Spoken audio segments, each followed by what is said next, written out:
नमस्कार, मैं राजेश सिसोदिया और इस समय आप देख रहे हो आरजे भारत न्यूज़ 7। तो आइए रुक करते हैं आज की कुछ खास और मुख्य खबरों की ओर। वडोदरा शहर सयाजी होटल में टीम वडोदरा द्वारा हेरिटेज वर्कशॉप एवं प्रेस कॉन्फ्रेंस का आयोजन किया गया।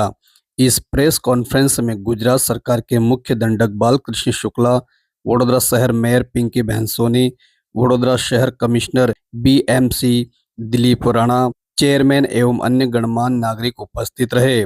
टीम वडोदरा का उद्देश्य यही है कि हेरिटेज वर्कशॉप आम नागरिक तक किस प्रकार से पहुंचे एवं आम नागरिकों के लिए किस प्रकार से उपयोगी हो सके, वडोदरा शहर की संस्कृति को बचाए रखे एवं वडोदरा शहर को हेरिटेज सिटी में स्थान मिले, इन सब बातों को लेकर विशेष चर्चा की गई।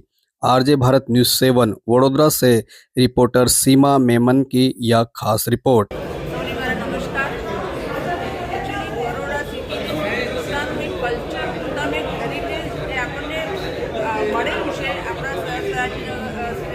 આપણા કિંગ હતા એમના તરફથી તો એ લેગસી જે છે એ આપણે વધારવી જોઈએ અને આપણે જે બરોડા જે છે એને હેરિટેજમાં યુનેસ્કોમાં નામ મળવું જોઈએ કે આપણે અત્યારે ગરબા જે છે આપણા ગરબાને પણ યુનેસ્કોમાં સ્થાન મળ્યું છે। આપણું જે કલ્ચર જે છે એ આટલું સરસ હેલ્ધી જે કલ્ચર છે તો એને લીધે છે ને આપણી જે બરોડાની જે પ્રજા છે પબ્લિક લોકો છે એ પણ ખૂબ જ એટલે આત્મીયતાથી રહેલા છે અને આપણું જે હેરિટેજ જે આપણને વારસાઓ મળેલી છે એનો આપણે સદુપયોગ કરીને એને વધારે વિકસિત કરીને આપણે બરોડાને હેરિટેજ સિટી યુનેસ્કોમાં એને સ્થાન મળવું જોઈએ।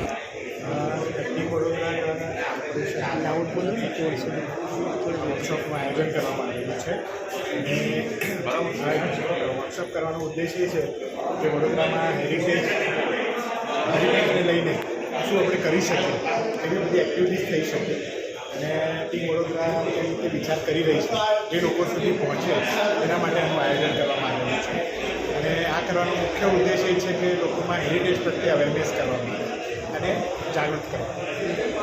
फिलहाल खबरों में इतना ही और इसी प्रकार की खास और मुख्य खबरों को देखने के लिए हमारे चैनल को लाइक, सब्सक्राइब, कमेंट्स और शेयर करना ना भूलें।